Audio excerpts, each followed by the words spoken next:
आगे प्रसंग आता है, चंचल चतुर चपल चंद्रावली से दधिदान लेना। दूसरे दिन दोपहर को राधे के हाथों भोजन पाकर कृष्ण मनसुख संग वन में दाऊ के पास जाने निकले। कुछ रास्ते तक राधे अष्ट सखी संग उनके संग चली। फिर राधा अष्ट सखी जावट पधारी। कृष्ण मनसुख वन की ओर चले। दूर से देखा चंद्रावली अपनी पद्मा, श्यामा, भद्रा, शैब्या इन सखी संग दही बेचने जा रही है। कृष्ण कहते चलो मनसुख तैयार हो जाओ, चंद्रावली का ग्रुप दही बेचने जा रहा है, उससे दान लेंगे। मनसुख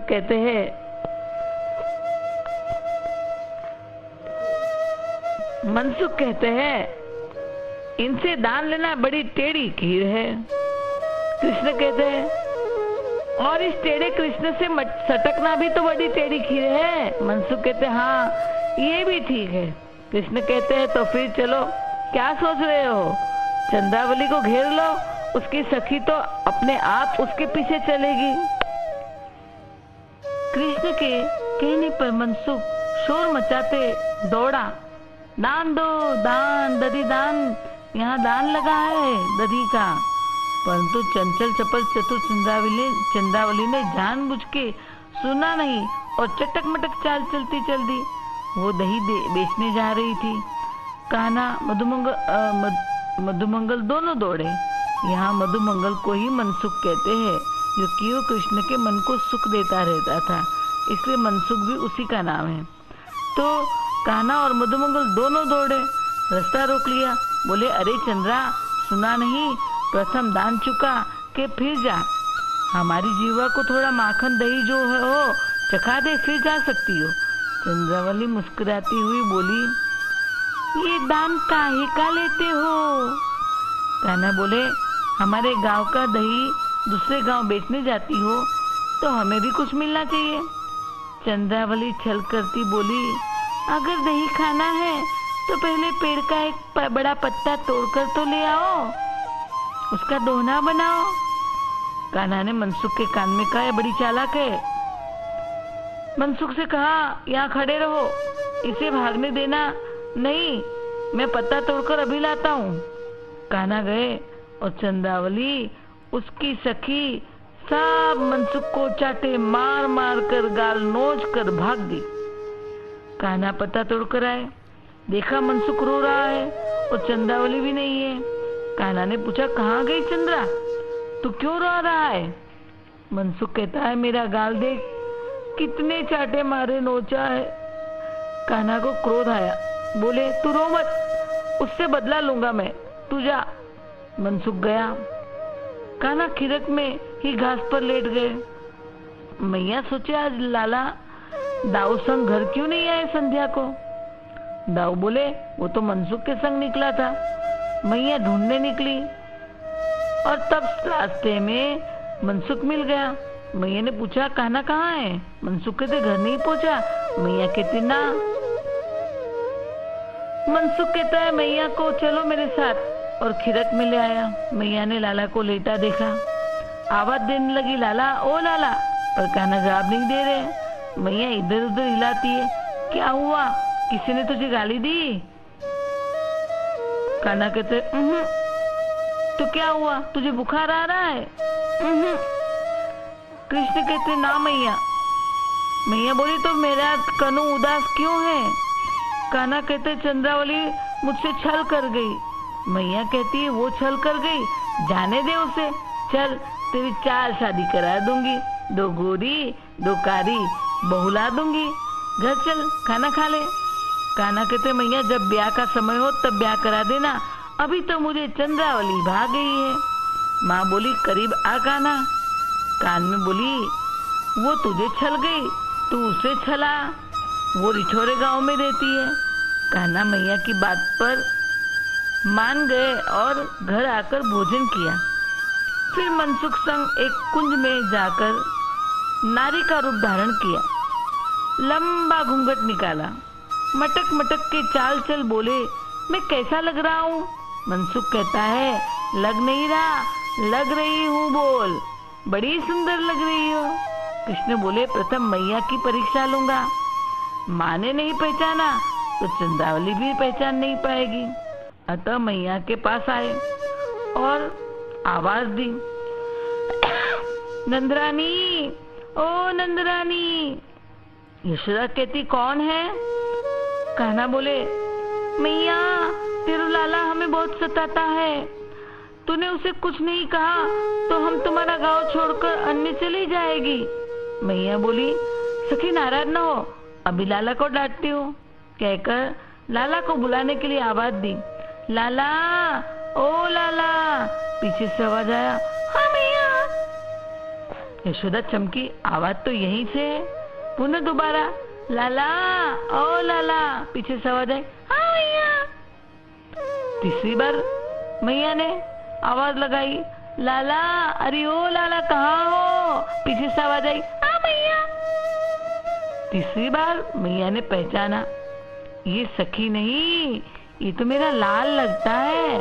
तब घूंघट खोलकर रूप देखकर बलिहारी गई, कंठ लगा लिया, आशीर्वाद दिया और कान्हा रिठौरे गांव चले। रिठौरे पहुंच सखियों से चंद्रावली का घर पूछने लगे। एक सखी बोली, चंद्रावली के घर की यही तो डगर है, और वो जो भवन है जिसकी ऊंची अटारी है, लाल खिड़की लगी है, वही उसी का घर है। कान्हा चल दिए उसके द्वार पर और खटखटाते बोले, अरे मेरी बहना चंद्रावली, जरा द्वार तो खोल, देख मैं तेरी बहना कब से द्वार पर खड़ी तुझे पुकार रही हूँ। चंद्रावली आई, पर द्वार पर खड़े खड़े कहा, हे सुंदरी, तू कौन है, कहाँ से आई, तुम्हारा नाम क्या, ये तो पहले कहो, और नाते में तुम मेरी कुछ लगती हो क्या, ये भी बताओ, तब अंदर आने दूं। कान्हा कहता है, चंद्रा, तू मेरी बहना है, मैं तेरे पियर से आई हूँ। यह सुनकर चंद्रावली आश्चर्य में पड़ गई, बोली, मैं माँ के पेट से जन्मी, गोद में खेली, तब तक कोई बहना नहीं थी, ये बहना कहाँ से आ गई? सावरी सखी के रूप में कृष्ण है। तो सावरी बोली, अरे बहना, हम तुम मामा फूफी की पुत्री है, अतः बहन है। तेरे ब्याह में मैं अपनी ससुराल में थी, सदा हम तुम आगे पीछे रहे, अतः आज तक मिल नहीं पाए। चंद्रावली ने मन में सोचा, आने दो, देखा जाएगा। अतः दो भुजा पसार सावरी को गले लगाया। गले लगाते वक्ष से वक्ष मिले तो चंद्रावली को कुछ शंका हुई, बोली, हंसने लगी पहले और हंसती हुई बोली, मुझे तुम्हें कहते शर्म आती है। कान्हा कहते, क्या शर्म आती है, बोल दे। चंद्रावली कहती है, बहना, तेरी छाती तो मर्दों सी है। सावरी बोली, अरे बहना, सारा दिन मैं तेरी याद में रोती थी, शोक करती थी, तो रो रो के मेरी छाती कठोर हो गई। तुझे देखे बिना बहन मैंने भारी दुख पाया, अतः तू मेरी इस मर्दानी छाती पे मत जा। चंद्रावली बोली, अच्छा अच्छा, रो मत, चल हम दोनों पानी भर लाती है। दोनों बहन पनघट पानी भरने चली, आगे सावरी, पीछे चंद्रावली। चंद्रा सोचने लगी, ये टेढ़ी चाल तो कान्हा की है, और एकदम प्रकट में बोली, बहन मुझे बड़ा आश्चर्य हो रहा है। सावरी कहती, क्या? चंद्रावली कहती, कहते भी शर्म आ रही है, पर बता ही देती हूँ कि तू तो मर्दों सी चाल चलती है। सावरी कहती, बहना, बचपन में मुझे बछड़े गाय चराने की आदत पड़ गई है, इसीलिए मेरी चाल ऐसी है। मेरी मर्दानी चाल के विषय में तू कुछ मत सोच। चंद्रावली बोली, बहना तू बड़ी दूर से आई है, ला तेरे शरीर पर तेल मालिश उपटन कर दूं। सावरी पैर छिपाने लगी और हाथ जोड़ती बोली, ना ना ना, मेरे घर बच्चों को शीतला माता आई है, इससे तेल घी का उपयोग नहीं करते। मैंने ऐसी बात बुढ़िया पुराण में सुनी है। चंद्रावली कहते, ठीक है, अच्छा नहाओ मत, भोजन तो कर लो। सावरी ने भोजन करने बैठी और झट झट झट बड़े बड़े कौर भरने लगी। सावरी सखी ने खीर, खांड, पकवान, मलाई अनेक माल खिलाए और वो बड़े बड़े कोर भर भर के खा रही थी। चंद्रावली बोली, हंसने लगी, बहना मुझे कहते हुए फिर शर्म आ रही है, पर कहती हूँ कि तू तो कौर भी मर्दाने भर रही है। सांवरी बोली, क्या कहूँ बहना, मेरे घर सास बड़ी लड़ाका है। अगर खाने में देर करूँ तो चिल्लाती है, कहती है औरतों को नहाने और खाने में देर नहीं लगनी चाहिए। इसी कारण मुझे बड़े बड़े कोर खाने की आदत पड़ गई है। चंद्रावली से कहने लगी सांवरी, तू मेरे खाने की आदत पे मत जा। चंद्रावली ने पान का बीड़ा दिया। रात हुई थी तो खाट डालकर कहा, बहना तू सो, मैं तेरे चरण दबा दूं। सांवरी लेटी, चंद्रावली चरण दबाने लगी तो पैर की खाल खुरदुरी लगी, पुरुषों जैसी। चंद्रावली फिर हंसने लगी, आज तो मुझे आश्चर्य से आश्चर्य हो रहा है। तेरी चाल मर्दानी, तेरी छाती मर्दानी, तेरे कौर मर्दाने, तेरी चमड़ी की खाल कोमल होनी चाहिए, ये भी खुरदुरी मर्दानी सी है। सांवरी कहती है, बहना तेरे व्रज के लोग बड़े ढीठ है, चाहे छोटा हो या बूढ़ा। मैंने तेरे घर का रास्ता पूछा तो दूसरा रास्ता बता दिया, जो कांटों कंकर से भरा था। कांटे कंकर लगने से खाल मेरी ऐसी हो गई, मेरी पिंडली छिल गई, लहंगा भी फट गया। श्री कृष्ण ने सोचा अब छल नहीं चलेगा, अतः चुनरी लहंगा उतार दिया तो अंदर पीताम्बर था। बांके बिहारी मुरलीधर खड़े हो गए।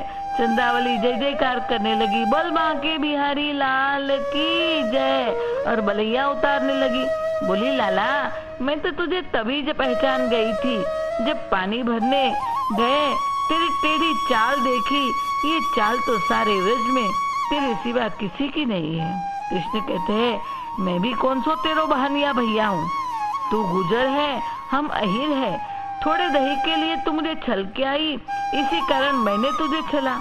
जगत में परस्पर बदला होता है, जो जैसा करे उसे वैसा ही मिलता है। फिर चंद्रावली के प्रेम के कारण उसे गले लगाया। फिर रात्रि घर आए, मैया और मनसुख के साथ बैठ के सारी कहानी सुनाई। पेट पकड़ पकड़ के मनसुख, मैया और कहना खूब हंसे और फिर रात्रि को शयन किया।